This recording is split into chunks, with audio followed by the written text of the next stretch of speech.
Subscribe करिए rising Uttar Pradesh को और दबाइए इस बेल आइकन को ताकि आप पाए यूपी की न्यूज अपने मोबाइल पर सबसे पहले।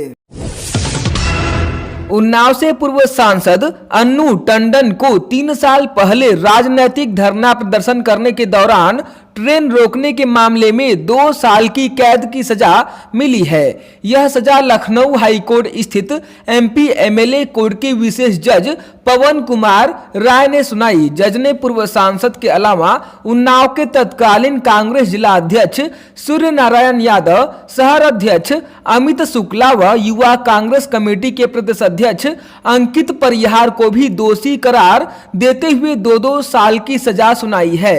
इसके साथ ही अदालत ने प्रत्येक अभियुक्त को 25-25 हजार रुपए की क्षतिपूर्ति भी अदा करने का आदेश दिया है। बता दें कि अन्नू टंडन कांग्रेस पार्टी में रहते हुए सांसद रही थी। वर्तमान में वे समाजवादी पार्टी में हैं। बीते साल अक्टूबर में उन्होंने कांग्रेस की प्राथमिक सदस्यता से इस्तीफा देने के बाद लखनऊ में सपा अध्यक्ष अखिलेश यादव की मौजूदगी में अपना नया सियासी ठिकाना बनाया था। समाजवादी पार्टी के राष्ट्रीय अध्यक्ष एवं पूर्व मुख्यमंत्री अखिलेश यादव ने वृंदावन में योगी सरकार के 4 साल के कार्यकाल पर निशाना साधा। अखिलेश ने कहा कि यूपी में भाजपा की अंधेर नगरी के 4 साल चौपट राजा के रहे। अब जनता समझ चुकी है, आने वाले समय में हिसाब किताब वोट का होगा। जनता विकास चाहती है। उन्होंने भाजपा को झूठ परोसने वाली पार्टी बताते हुए कहा कि सपा अपने कार्यकर्ताओं को झूठ परोसने वाली राजनीति का सामना करने के लिए बूथ स्तर पर प्रशिक्षित कर रही है, जिसकी शुरुआत मथुरा से कर दी गई है। प्रेस कॉन्फ्रेंस करने के बाद अखिलेश यादव ने श्री बांके बिहारी मंदिर पहुंचकर दर्शन पूजन किया। रायबरेली जिले के कमला नेहरू सोसाइटी से जुड़ा विवाद इलाहाबाद हाईकोर्ट की लखनऊ बेंच में उठा। कोर्ट ने रायबरेली डीएम को सोसाइटी से संबंधित सभी अभिलेख जिला जज को सौंपने का आदेश दिया है। सख्त लहजे में कहा कि यदि याची के आरोप सही है तो प्रशासन ने अभिलेखों में हेराफेरी कर एफआईआर दर्ज की है और इसके गंभीर रिजल्ट भुगतने होंगे। मामले की अगली सुनवाई 23 अप्रैल को होगी। केंद्र सरकार के 3 कृषि कानूनों के खिलाफ प्रदेश में बीजेपी के नेताओं का विरोध अब उग्र होता जा रहा है। ताजा मामला मथुरा जिले का है। यहां भाजपा से 3 बार के सांसद रहे तेजवीर सिंह बलदेव थाना क्षेत्र के पटलौनी गांव में जन चौपाल में शिरकत करने वाले थे, लेकिन गांव के बाहर ग्रामीणों ने उनका रास्ता रोक लिया और जमकर नारेबाजी की। प्रदर्शनकारियों में तमाम महिलाएं भी थी। उनके हाथों में कानून वापसी वाले स्लोगनों से लिखी तख्तियां थी। बॉलीवुड एक्टर अक्षय कुमार अयोध्या में अपनी अपकमिंग फिल्म राम सेतु के मुहूर्त पूजन के बाद लखनऊ में मुख्यमंत्री योगी आदित्यनाथ से मुलाकात की। इस दौरान अक्षय कुमार ने राम मंदिर निर्माण, मंदिर दर्शन और अयोध्या में हो रहे विकास कार्यों पर चर्चा की। रामायण के पात्रों पर भी चर्चा शुरू हुई तो मुख्यमंत्री योगी आदित्यनाथ ने अक्षय कुमार से भगवान राम के चारों भाइयों में भरत की भूमिका का महानता बताया। कहा कि राम के साथ भरत का जो 14 साल का वनवास है वह एक अहम रोल है।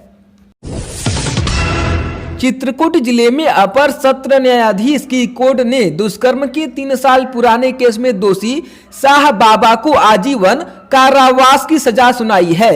सजा के साथ कोर्ट ने 1,02,000 रुपए का अर्थदंड भी लगाया है। इसमें से 50% धनराशि पीड़िता और 25% धनराशि छेड़खानी का बयान दर्ज कराने वाली किशोरी को देने का आदेश दिया गया है। अयोध्या की डॉक्टर राम मनोहर लोहिया अवध यूनिवर्सिटी का श्री राम शोध पीठ देश की सबसे बड़ी लाइब्रेरी स्थापित करेगा। शोध पीठ का कहना है कि इससे भगवान श्री राम और रामायण पर रिसर्च करने वाले छात्रों को मदद मिलेगी। इस लाइब्रेरी में प्रभु श्री राम से जुड़े प्राचीन ग्रंथों, अलग अलग भाषाओं की रामायण और पांडुलिपियों का कलेक्शन किया जाएगा। अवध यूनिवर्सिटी में 2005 में श्री राम शोध पीठ की स्थापना की गई थी। सीबीआई ने पश्चिम बंगाल में चीट फंड कंपनी घोटाले के आरोपी साकेत बनर्जी व उनकी पत्नी कमलजीत बनर्जी को लखनऊ के गोमती नगर से गिरफ्तार किया है। दोनों काफी दिनों से लखनऊ में रह रहे थे।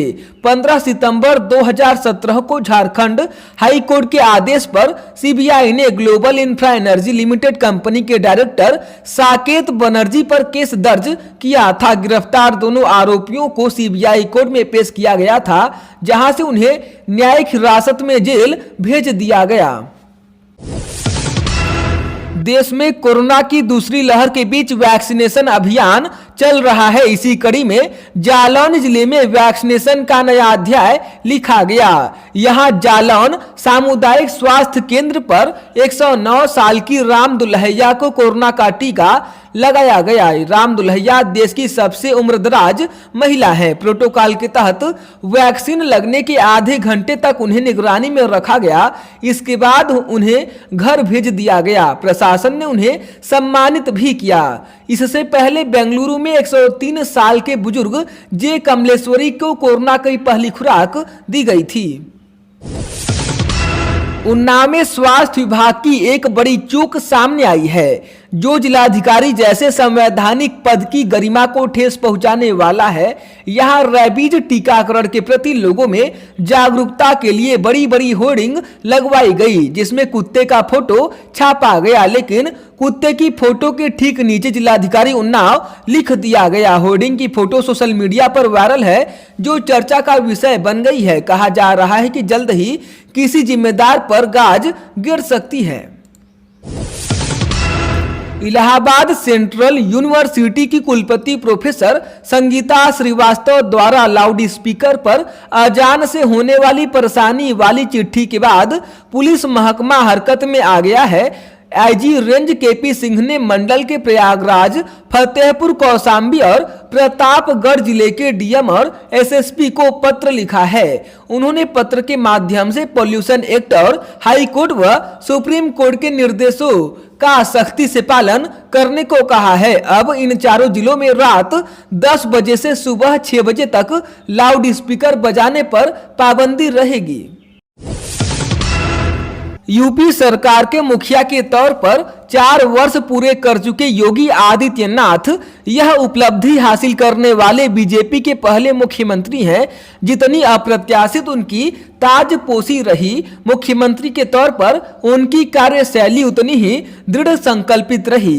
चुनौतियों से सतत जूझते जीतते रहे योगी आदित्यनाथ के खाते में कई उपलब्धियां हैं। आज मुख्यमंत्री अपनी उपलब्धियां गिनाएंगे, साथ ही प्रदेश भर के 6 दिन के जश्न की शुरुआत भी होगी। लखनऊ के गुडम्बा थाने में भोजपुरी फिल्म के अभिनेता व गायक खेसारी लाल यादव के खिलाफ एफआईआर दर्ज की गई है। भोजपुरी फिल्मों के निर्माता निर्देशक राजकुमार आर पांडे ने खेसारी लाल, अर्जुन यादव आर्या, अखिलेश पांडे और महबूब खान पर सोशल मीडिया के माध्यम से धमकाने और छवि खराब करने का आरोप लगाया है। मूल रूप से सेक्टर 8 चारकोप कांदेवली वेस्ट मुंबई निवासी राजकुमार के मुताबिक उनका बेटा प्रदीप पांडे उर्फ चिंटू 12 साल से भोजपुरी फिल्मों में काम कर रहा है। आरोप है कि राजकुमार और उनके बेटे की लोकप्रियता से शत्रुघ्न कुमार यादव उर्फ खेसारी लाल ईर्ष्या रखते हैं। गर्मी के मौसम में बिजली की मांग में बढ़ोतरी को देखते हुए मुख्यमंत्री योगी आदित्यनाथ ने अभी से व्यवस्थाएं चुस्त दुरुस्त कर लेने पर जोर दिया है। उन्होंने संबंधित अधिकारियों को निर्देश दिया है कि बिजली के तार और ट्रांसफार्मरों की मरम्मत समय से करा ली जाए। योगी ने यह भी सुनिश्चित करने को कहा है कि जनता को किसी भी प्रकार की समस्या न हो। कुशीनगर में प्रगतिशील समाजवादी पार्टी के राष्ट्रीय अध्यक्ष शिवपाल सिंह यादव ने कहा कि वर्तमान भाजपा सरकार में पूंजीपतियों और उद्योगपतियों का बोलबाला है। महंगाई चरम पर है और नौजवान व किसान परेशान हैं। उनकी पार्टी समान विचारधारा वाले दलों से वार्ता कर रही है। भाजपा को हटाने के लिए सभी विपक्षी दलों को एकजुट होना होगा।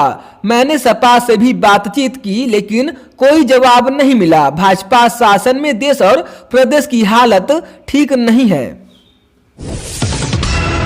भारतीय जनता पार्टी द्वारा त्रिस्तरीय पंचायत चुनाव में जिला पंचायत सदस्य और ब्लॉक प्रमुख के पदों पर अपने उम्मीदवार उतारे जाने के ऐलान के एक दिन बाद कांग्रेस पार्टी ने भी ऐलान किया है कि प्रदेश के स्थानीय मुद्दों को लेकर वह पूरी मजबूती के साथ सभी जिलों में और सभी सीटों पर पंचायत चुनाव लड़ेगी।